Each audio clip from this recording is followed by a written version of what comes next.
So now we are going to see decimal to octal conversion and the vice versa. This is our second example in number conversion. For the same number I'm going to take and I'm going to convert into octal.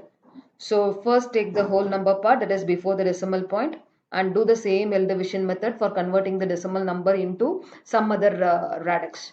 So here our radix is 8, so I'm going to divide it by 8. So 3 and the remainder is 1. And go to the decimal part now. So in decimal part, what is our decimal part? 0.75. So you usually for converting the decimal number into a particular radix, we are going to multiply the radix, but in a to the power minus 1 form, and after that a to the power minus 2. So first 0.75 into a to the power minus 1 is 0.875. Then you have to take only the decimal part. So 0.875 into a to the power minus 2. So this is 0.875 divided by 64. So if you do 0.875 divided by 64, you will be getting 0.78125. And you have to add this. If you add this, you will be getting 0.953125. So now now we have converted the given decimal number into octal number. As a result, we got 31.953125 base 8. Now let us move for the vice versa part. That vice versa part is that is from the octal number to decimal number. The octal number to decimal number. So here what octal number we got for 25.75? That octal number we got as 31.953125 base 8. So now we are going to convert this into decimal part.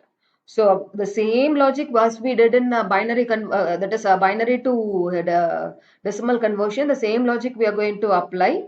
So 31 for decimal conversion, 1 into a to the power 0 equal to 1, and 3 into a to the power 1 equal to 24. You got 25. So for 31 octal, equivalent decimal is 25. So now let us move for the fractional part, that is 0.953125.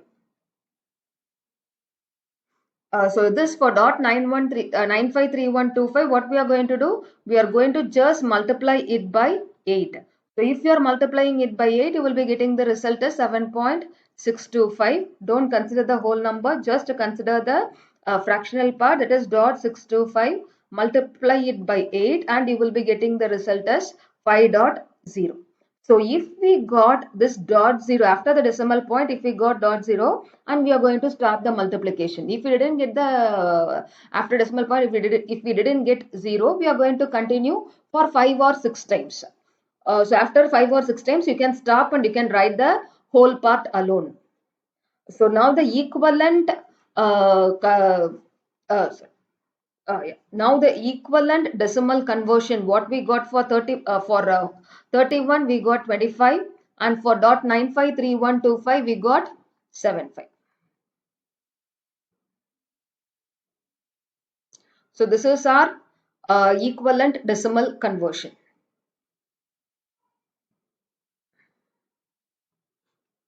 So now let us move for the another example. So another example is that is octal hexa conversion. The hexa conversion for I'm taking another example for hexa conversion. So hexa conversion is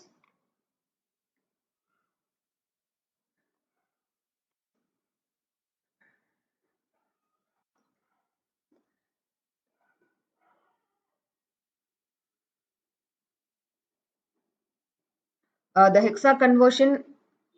I'm going to take one example, 30.75 base 10. I'm going to convert this into hexa. The same logic we are going to take. First take the whole number, 30 divided by 16, quotient 1, and remainder is 14, and the equivalent hexa is 1e. And for dot 75, how we are going to do the dot 75? That is 7 into 16 to the power minus 1. 7 into 16 to the power minus 1 will gives you dot 4375, and 5 into 16 to the power minus 2, that is nothing but 5 divided by 256. This will gives you 0.01953, and if you add, you will be getting the result as 45703. So now the equivalent hexa is 1E dot 45703 base 60. So now let us move for the vice versa part, that is from hexa to